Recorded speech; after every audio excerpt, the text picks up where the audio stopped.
And welcome back to the Cover 3 podcast here on CBS Sports. You see those sirens in your feed. That's because it's an emergency podcast and we're going to the recruiting trail. So Bud Elliott, we have to break down the news of the day. Really one of the biggest headlines in college football, you know, the sport in general, as 5-star quarterback, according to the 24/7 Sports Composite, Ty Simpson has picked Alabama. He made his announcement on CBS Sports HQ. The other schools in the running, Clemson. It seems like it was an Alabama Clemson thing coming down the stretch, and he's from Tennessee, so Tennessee was in there. Ole Miss also, I guess. You can fill me in on how much they were actually in the mix near the end. But the Alabama, Clemson, Ole Miss, Tennessee, sort of the ones on his 24/7 Sports profile. So, you know, I guess let's start with this. The player himself, because we have the classic fork in the road right here. 5-star in the composite. Ooh, 4-star in 24/7 Sports. Can you take us behind the scenes? Like, what's not that there's anything wrong with this player who's going to Alabama with the plans of once again making it to the NFL like so many Alabama players have under Nick Saban. But how do you see Ty Simpson as a player? What's your scouting report and some of the thinking from your colleagues at 24/7? Yeah, so like a lot of kids out there, I've not seen Ty Simpson in person yet this year, right? I mean, because the pandemic, I haven't been to a camp where he's been at, but I've been able to watch his huddle and some of his games, and I'm pretty impressed. Like, Ty Simpson is a really good prospect. There's obviously a reason that we're doing, an emergency podcast. I will note that we have awarded very few 5-stars as of yet on 24/7 Sports so far this year, and there's a reason for that. We want to be purposeful with awarding those 5-stars. I think only not too many kids have them, yet. He is a 5-star on the composite. We see him right now as the 61st overall prospect in the country, and a top 5 QB. So Ty Simpson, decent size, right? 6'2", 185. Hell, he may even be taller now. Like, that's the latest measurement that we have on him, but we'll see what he looks like when he goes to Elite 11 this summer. There's a lot to like. His dad is the head coach at UT Martin, Jason Simpson, right? So, son of a coach. I'm not saying that makes or breaks a player, but I do think that's a help. If you grow up around the game, if you understand how to sit in on meetings and just understand how the game is played, that's a leg up that a lot of prospects don't have. The arm, I would say, is good to pretty good. I don't think he has an absolute cannon, but he does have some throws where he puts a lot of zip on it. Athletically, he's not like a freakish athlete. He's not running people over like Tim Tebow or running by them like Lamar Jackson, but he does have like escapability to where you're like, oh, this kid's sacked. Oh, no, he's not. Right. And that's an important thing to look at, because his high school team's not very good, Chip. So he's kind of doing a lot of it. Not saying they're not good, but like, they don't have a ton of studs around him. It's not like he's playing at an Aquinas or, what Booker one of those T. Washington or right. Bosco, one of those. Exactly. So, the pocket breaks down. You think he's sacked. Oh no, he actually gets out of it. He's running around. He's making plays sort of off script, if you will. He's making some off platform throws. I think that's one thing he does well, is the kind of off balance. Wow. Like you probably shouldn't be able to put that on the money. And he does a nice job doing that. The production, I think, is one thing that probably holds him back a little bit so far in the rankings. It's something we're going to be watching more as a senior. Like we do value what you do in high school as far as your volume. Are you throwing for a whole bunch of yards? Are you completing at a really high percentage? And his efficiency numbers are pretty okay, right? But his team doesn't throw the ball 50 times a game or 40 times a game like some of these high schools do. And he's not quite as sure of a bet as, say, like a Bryce Young or a Trevor, just because of the experience and the volume. But look, he was the number 1 target for Alabama and for Clemson. Yeah. Once Ewers was off the board, obviously, the kid going to Ohio State, who's our number 1 overall player in the whole country. There's a lot to like here. For Alabama, what was when he was the number 1 quarterback prospect? Like, what does that mean? How does Nick Saban and this staff, which, by the way, and I think that this is very significant, you lose Steve Sarkisian, you lose Jeff Banks, you lose Charles Huff. We got so much turnover, and you bring in Bill O'Brien, you bring in Doug Marrone, some big NFL names, but for recruiting a quarterback when you've lost so much? Oh, Kyle Flood, offensive line coach as well. When you've got that kind of turnover on the offensive staff, what does the closing pitch look like for the Crimson Tide as they've got to try to land this top quarterback prospect with new faces coming in and some of the guys that might have been playing a role in helping recruit him also leaving? Yeah. So luckily at 24/7 Sports, we have Steve Wilfong on staff who gets the scoop on like every single top recruit ever.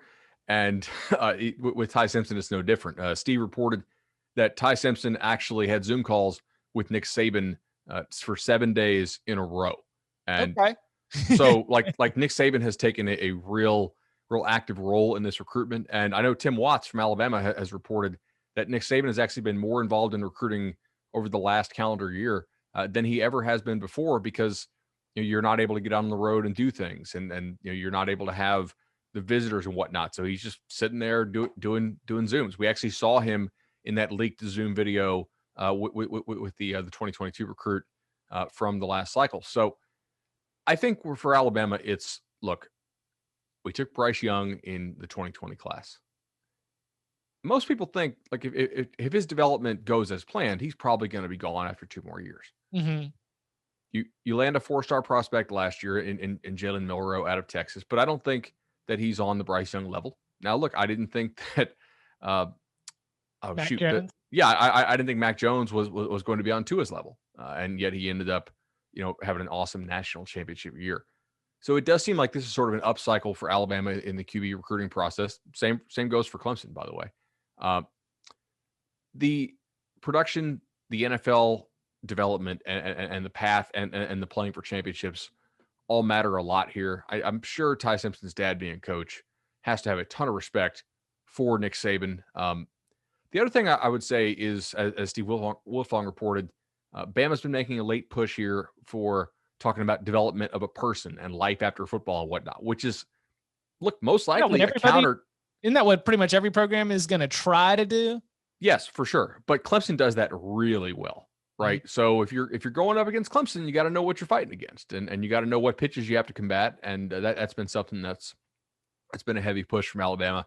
But look, the biggest thing here is Nick Saban's gone through how many offensive coordinators, and that offense has continued to roll from Kiffin to Loxley to Sark, now Bill O'Brien. Oh boy, don't forget that the 1 year with Brian Daboll that they don't really talk about. Like it's shh. There you go. Mm-hmm. It's like Saban makes most assistant coaches promise 2 years. He always wants all of them to give him at least 2 years before they go out. And Brian Daboll did 1 season. They're like, maybe you go back to the NFL. Maybe you're better off somewhere else. Yeah, look, you don't have to love recruiting, but you at least have to tolerate recruiting if you're going to be a college coordinator. Not everybody loves that. So this is a really nice pickup for Alabama. I think they're probably going to take just 1 QB this year. We'll see if they want to reach and take a second, but this was their top guy. All right. So the Clemson side of this is this. We don't see Clemson miss a lot, right? Like if it's coming down to.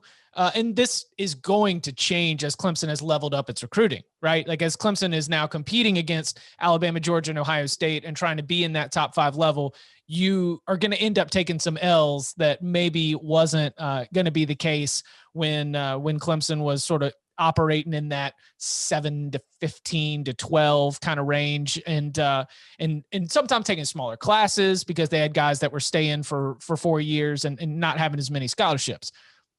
Does this is this a big loss for the Tigers to miss out here?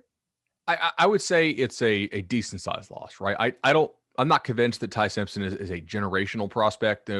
One they're going to look back on like, oh man, if we just had Ty Simpson. Now maybe I'll be wrong, right? Like maybe he'll win the Heisman. He's going to Alabama, so hell, there's already decent odds of it, right? But Clemson recruits the quarterback position extremely well. I mean, that's been a major part of Dabo Swinney's success there, from Boyd to Watson to Lawrence to now DJ. And this is sort of a cycle up year for them. They got DJ 2 years ago.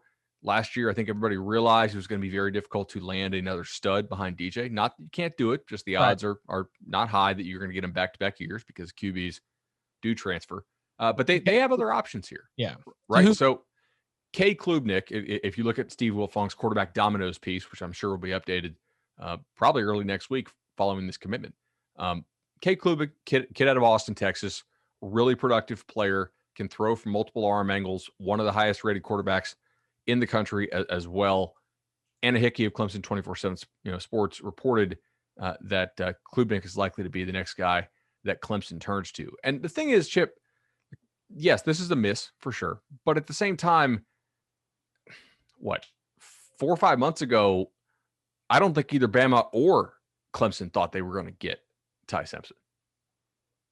Why? Well, he's on record saying that as long as Jeremy Pruitt was at Tennessee, he was going to go to Tennessee. Oh, no. Yeah. False. No. Oh, yeah, man. It's and the thing is, like, there was all these sort of hell, I don't even want to call it fanfic, because it was very reasonable to assume that this could happen, because Jeremy Pruitt and his staff were very good recruiters, and obviously they got dismissed. But this year in the state of Tennessee is loaded. Like, this is one of the more loaded years in that state, not just a quarterback, but overall in a long time. And I think as Tennessee fans and Tennessee staff likely thought, hey, if we can get Ty Simpson in the boat early, that's a bell cow. That's a quarterback. Like, he can be a leader of the recruiting class. He can go out and he can sell his vision for Tennessee. Look, Tennessee has just needed a quarterback. They've had terrible quarterback play for quite a while. And I'm coming. Believe in me. I'm going to turn this thing around at the QB position. You guys come play around me. Let's stay in state. Let's make this thing feel like 98. And now just they don't really seem to have that same momentum there on the recruiting trail, and not getting Ty Simpson. Look, it's not a shock for any Tennessee fans that follow this today, because we got sanctions coming, like potentially. I mean, we don't want to say for sure, but it is unlikely that you would have enough evidence to fire 10 people for cause for recruiting violations, right? And then get off scot-free. But yeah, the quote, when Jeremy Pruitt was there at Tennessee, I was going to go there, Simpson said. I was a hard lean during my junior season. So basically, Tennessee could have had that. We always talk about the South Carolina run, where just the talent in the state was phenomenal, and the Gamecocks did a good job of getting them to Columbia. And that's why we say it's like a right place, right time. South Carolina cannot always try to get to that 10 double-digit win mark that we saw, because it is not viable to expect there to be that much talent. Tennessee had that class. Like, Tennessee has a surge and Tennessee's got talent that's going to end up, they're going to have to fight Georgia. They're going to have to fight Clemson, Alabama for it every single year. But it sounds like this is like pouring salt on the wound, where in a year when you want to be able to clean up in state to potentially have a program changing class, you're facing a coaching change, and you're facing potential investigation and penalties. So, Chip, I'm not trying to pile on Tennessee here, but last year in the state, the state of Tennessee produced 8 4-star or better players. This year, we already have 13.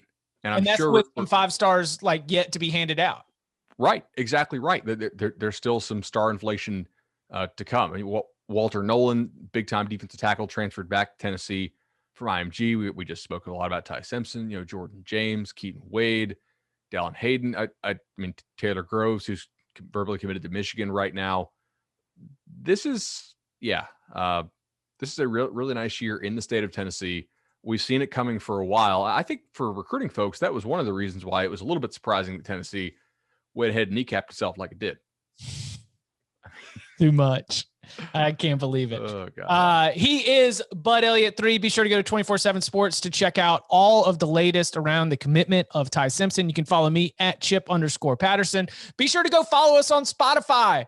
Follow and stream on Spotify. We'll be back on Monday with a very entertaining discussion about the college football playoff.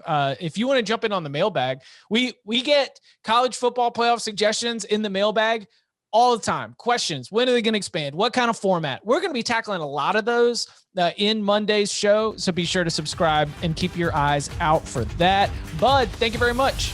See you, Chip.